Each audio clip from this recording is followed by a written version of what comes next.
It's September 1777, and the Revolutionary War is nearing its third year. The British have been unquestionably superior on the battlefield to the Americans. However, despite winning many consecutive victories, the war is not going well for the British.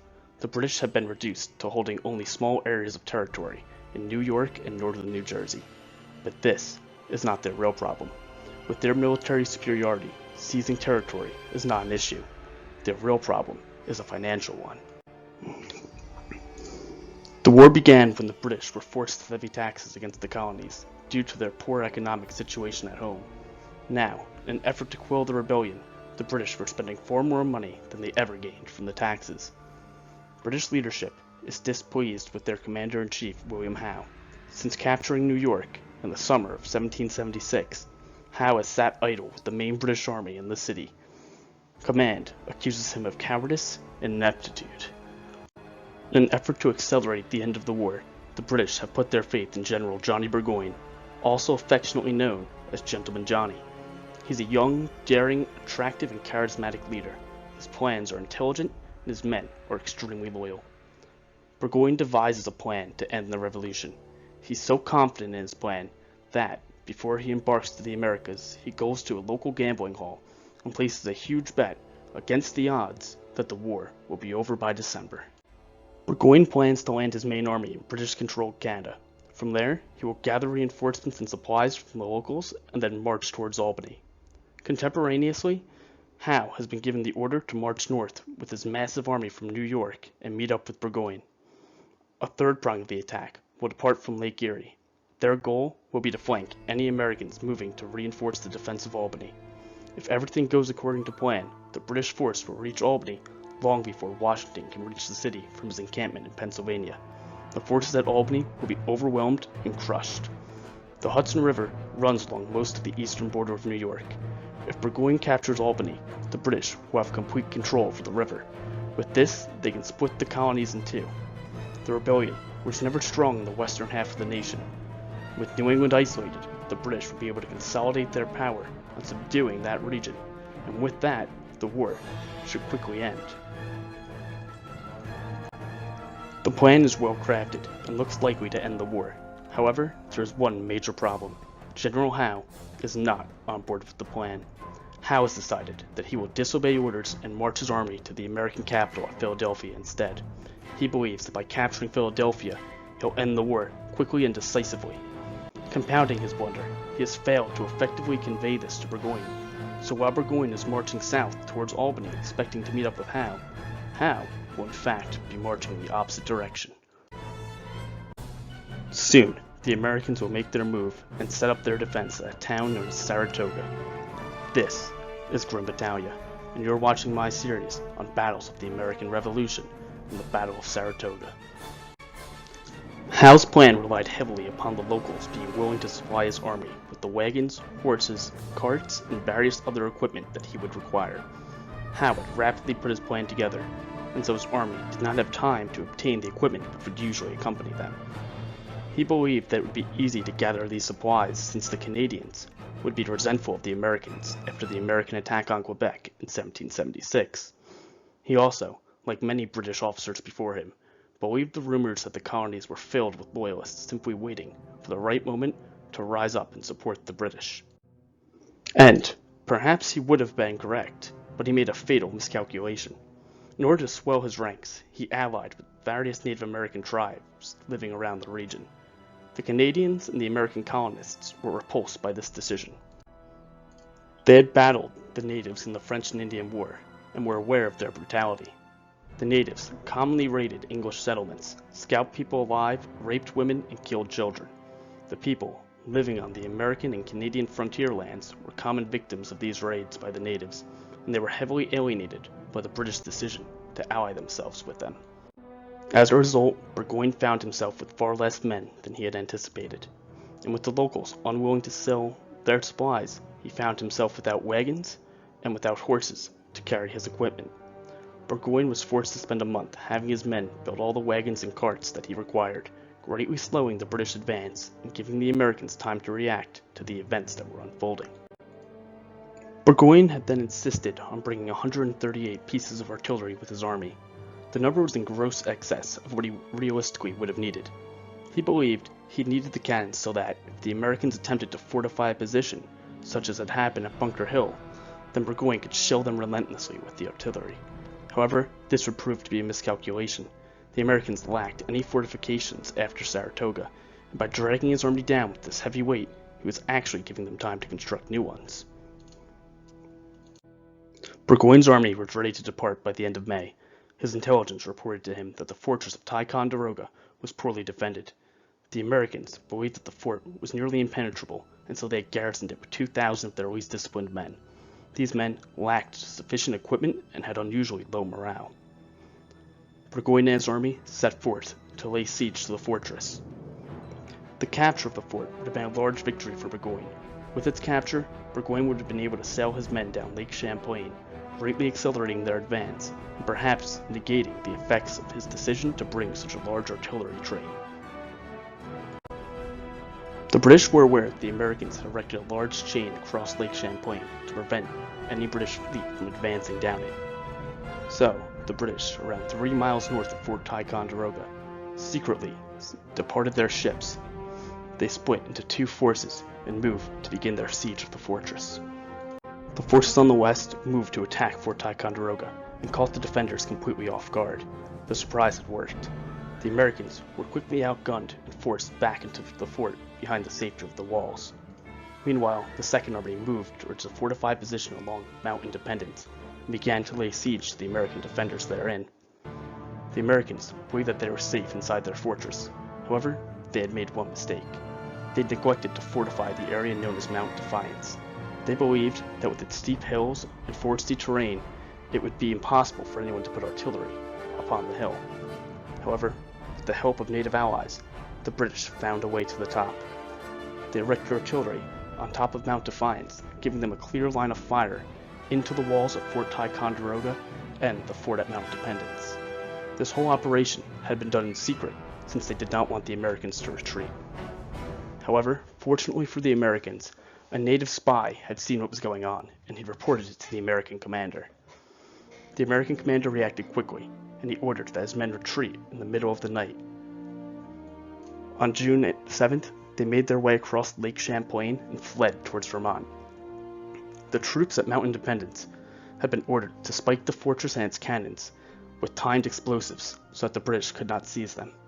However, they mistimed their detonation, and the explosions went off in the middle of the night while the retreat was still underway.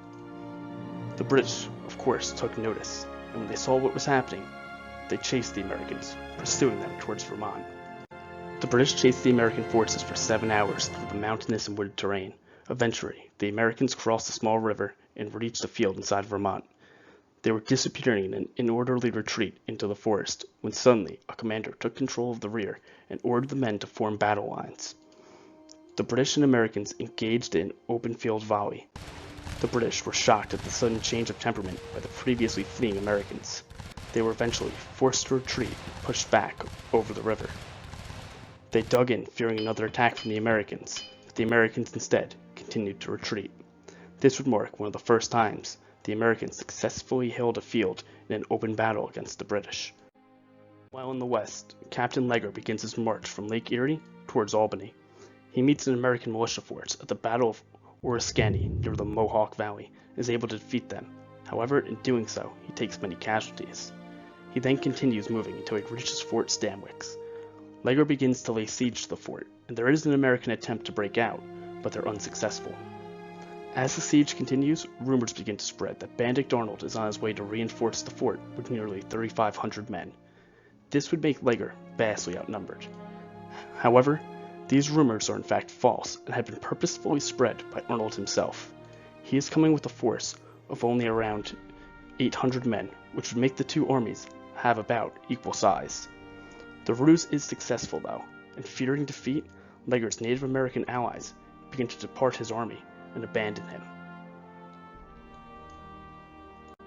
With the natives gone, and fearing that a large American force is approaching, Leger decides that he must retreat or risk being totally defeated. He lifts the siege and begins to move back towards Lake Erie. Along the march, the natives who were once part of Leger's army betray him, hoping to gain favor with the Americans.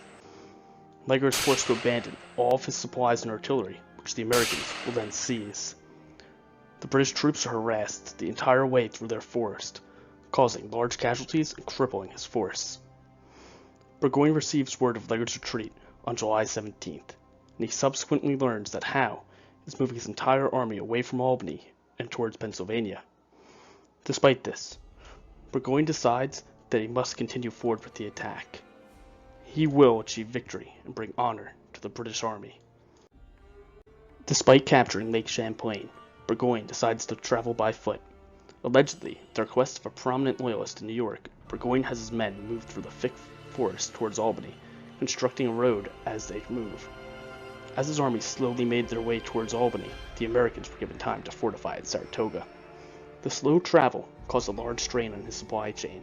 Burgoyne had already started off his march without proper supplies due to the American reluctance to sell him goods, and now the campaign was dragging out much longer than anticipated. The Americans sabotaged a key road from Canada to Burgoyne's position, further compounding his problems. While he was doing this, an American commander, General Lincoln, took a detachment of nearly 1,000 men through Vermont in order to launch an attack to retake Ticonderoga. As he marches south, Burgoyne's confidence is bolstered by the defeat of several small contingents of American skirmishers.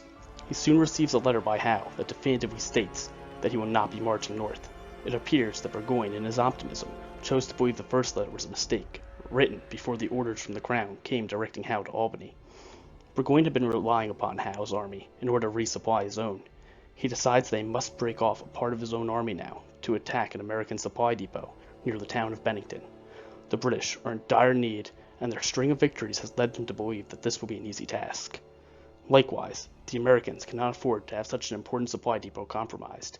They moved their men to its defense, and on August 16, 1777, the two forces meet in the Battle of Bennington.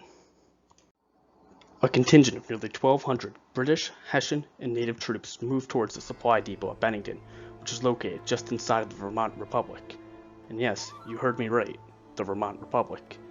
They're surprised when they're met by a large American force, comprised of a newly raised militia army under General Stark. The British took the high ground near a hill, while they waited for a rainstorm to pass and the battle to begin. They observed many of the Americans breaking off and falling back into the forest. They mistakenly believed that the American militia was routing, but instead, the militia were sneaking through the forest to surround the British. Commander Stark had learned that the Hessians, who spoke no English, had been instructed not to fire upon any Americans with a white flag in their hat, as this symbolized that they were Loyalists. Stark instructs his men to place a white flag into their hat, and that enabled them to slowly approach the British, while his men surrounded him on the sides. When Stark was close, the Americans all at once breach out of the forest and surround the British. Seeing what's happening, the Loyalists and native allies flee, leaving the British alone. The Hessians battle on the field, but eventually they're overwhelmed and defeated. A regiment of mountain dragoons and infantry are now trapped on the hill and are surrounded by the Americans. They fight valiantly to the point where they exhaust all of their ammunition, and in a desperate attempt at victory, they charge the Americans. But the Americans do not break, and the British attack force is firmly defeated, taking very high casualties, and preventing Burgoyne from securing the supply depot. As the Americans are looting supplies from their defeated enemy, a British reinforcement force arrives. They catch the Americans off guard and are able to drive them from the battlefield. Despite this, the Americans escape with much of their supplies, and the battle will stand as a large morale boost for their forces on the eve of the coming Battle of Saratoga. The defeat at Bennington has cost the British over 1,000 casualties, while costing the Americans only around 70. Moreover, it has deprived the British of the badly needed supplies they sought to capture. For the first time, Burgoyne's confidence in the campaign is truly shaken. However, he soon receives good news. On September 9th, reports come in that Howe has defeated Washington in the Battle of Brandywine, and the American capital at Philadelphia will soon fall. Now, Burgoyne is left with two options. To his south, Horatio Gates and the American forces are blocking his path to Albany. He can cross the Hudson River and march towards New York to rejoin the main British force, or he can move south and engage the Americans directly. Not wanting to march to New York with limited supplies and an American army in his rear, Burgoyne decides to strike the Americans directly. He moves towards Albany, and the Americans advance to meet him. the two forces will meet at the Battle of Saratoga. This is Grim Battaglia. You just watched my documentary on the American Revolution and the March to Saratoga, the assault on New York.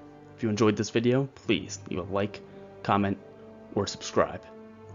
And I just want to mention, I'm sorry for having to break this up into two videos. I was planning to do Saratoga as one continuous video, but it ended up being around 30 minutes, so I figured I should cut it in two. So, as always, I hope you enjoyed the video, and please never stop learning. Thank you.